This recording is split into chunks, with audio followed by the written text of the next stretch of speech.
Welcome back to Let's Learn to Play Crusader Kings 2, where you are joining us with a specific Let's Play for one particular person, and if you're not that person, I don't know how you got here, but I'm Salensi. Let's get going. We're going to cover a bunch of topics today, starting with the question, what the heck are retinues? So, we're going to leave it paused for a while. We're going to talk about a bunch of stuff. Probably not much is going to happen on this little episode, but that's okay. War over here still going on. 99%. It's going to end any minute now. We don't care about that. What we care about are these retinues over here. So retinues are like your standing army. They are not in part of the regular levies. They reinforce very slowly, build up to a particular amount, and then they sit there. Costs you a little bit of money to have them just sitting there, but not as much as having your regular army raised. This is very important. The other thing is that it doesn't count when they say you can't declare war if you have any armies raised. Retinues do not count for that. That means you can go sit your dudes right next to whoever you're going to invade in your retinue, and then when you declare war, pounce. Very good. Get there before they can get their guys mustered. So, this is the retinue screen. Right now, we have a current retinue cap of 152. None of the retinue units are that small. So, we can't actually create a retinue right now. If we could, it would show us a little colored in thing instead of a grayed out one. Can't do it right now. Show it to you later. This is the cost to create the retinue, not the cost to reinforce it. So we have to have at least this much in order to create the retinue in the first place. Once we do, it'll reinforce very slowly at 2.5%. So it takes several months in order to get up to the complete retinue. That does cost 2.5% as well. You can go down to half, 1.2%. Or you can tell them not to reinforce at all. Right now, like I said, we don't have enough for retinues, so this is kind of pointless in just explaining it because it was requested. Like I said, different than army levies. Retinues are always units, they are never ships. So that is another thing to keep in mind. You don't have ships as retinues. This is, again, sort of like your standing bodyguard. They're the dudes who just hang out all the time, ready to go for whatever might come along. They can be super powerful, or they can just be, you know, a little speck that somebody rolls over before they take over the rest of your kingdom. Let's hope that it's the former instead of the latter. So that's one thing that's really important. Another thing we wanted to talk about, technologies. So I kind of glossed over this before. I'm going to get into a little more in depth. 3 different kinds of technologies: military, economic, culture. Each of them affects something different. Military obviously affects your military stuff, and it affects different portions of the military, except for military organization, which I'll get to. Light infantry, that's your light infantry and your archers. Usually a good idea to reinforce this. Again, you want to kind of take a look at what your current makeup is of your military forces, and that's going to tell you, which you do that by going into this menu, clicking on it, clicking on the picture of whatever county you're looking at, and it'll tell you we have 248 light infantry, 53 pikemen, archers, yada yada yada. 16 galleys. It's your ships. You can put 100 people per ship. So we can load up 1,600 men. This is important, because if you have 1,601, it won't let you do it at all. It's not like it loads partial on there. It's all or nothing. So that one guy doesn't get to stay behind, everybody stays behind.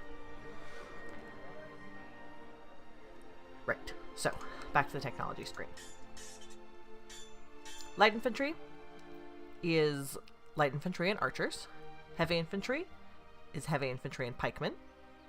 Cavalry is, well, you can see, both light and heavy, and any type of special mounted unit. So depending on who you're playing, that mounted unit is going to change. Could be horse archers, could be camel, could be war elephants. down, down, down. But that's where that's controlled. If you have a special infantry unit, it would be controlled by either light or heavy. Depends on the culture you're playing, but still controlled by this.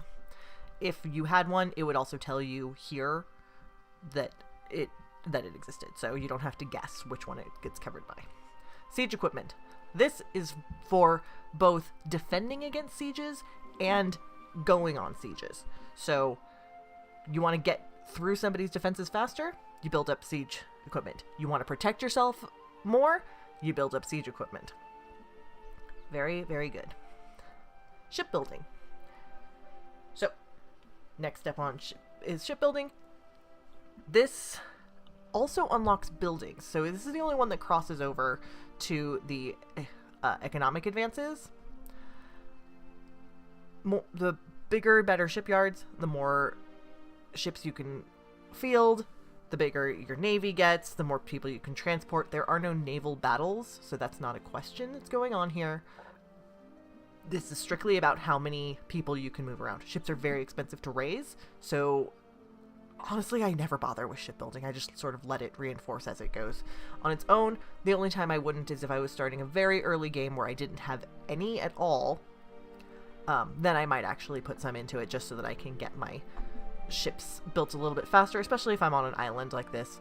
This one's not so bad because I can get out of here by walking, but if I couldn't, ships would be crucial. If you are in a landlocked country, shipbuilding is useless altogether. Don't bother.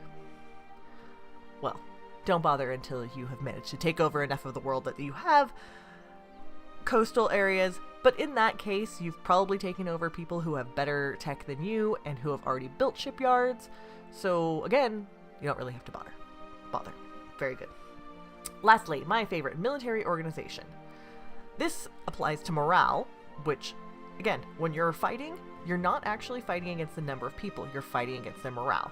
You want to get that down more than anything else because that's what's going, because when it gets to 0, they break and run no matter how many people they have left.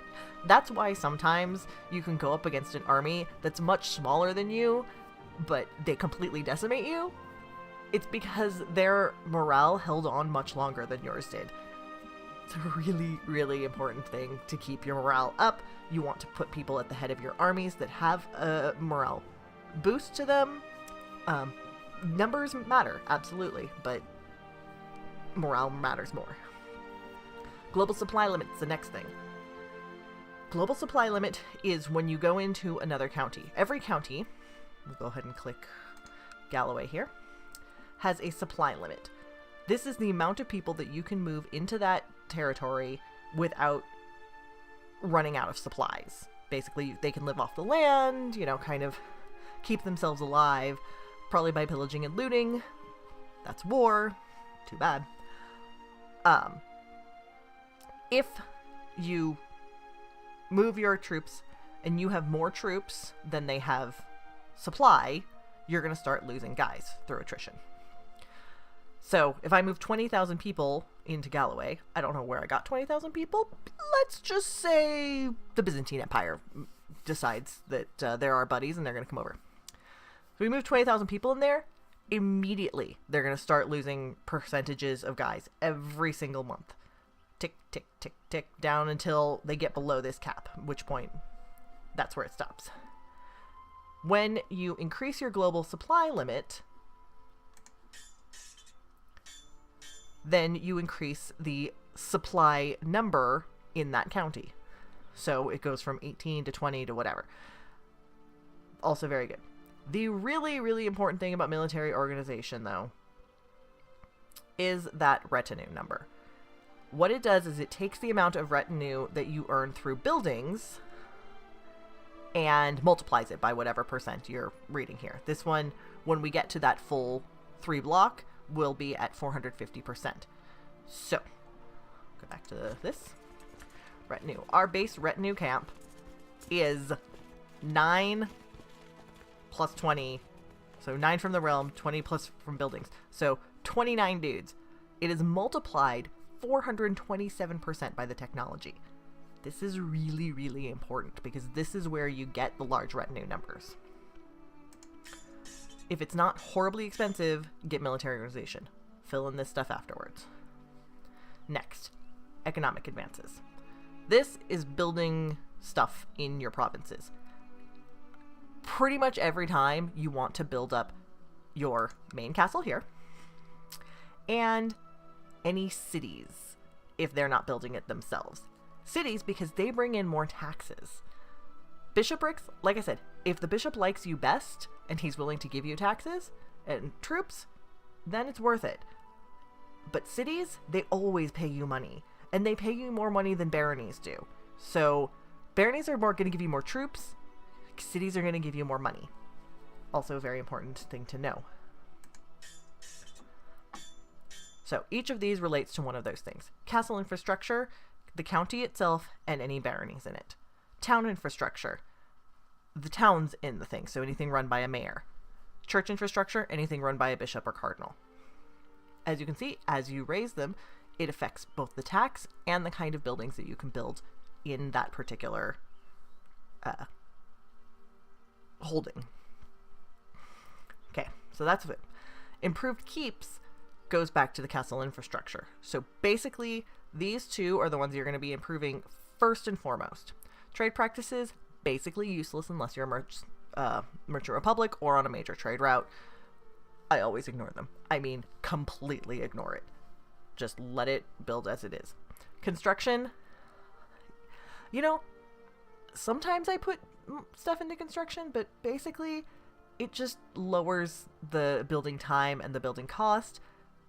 If you can't afford a building, you're not going to afford it all that much better after building construction. Let it go, let it reinforce on its own. It will.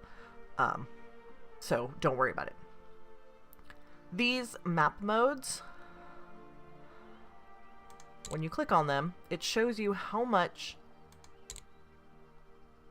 the surrounding areas have in terms of technology. The darker the blue, the better the speed that you're going to gain that.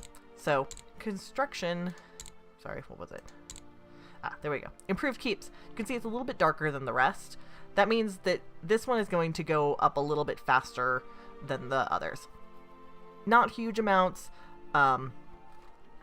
So the other thing is if we zoom out, you can see they're much darker blue up here. For some reason, these guys are really good at keeps, and Western Europe is not.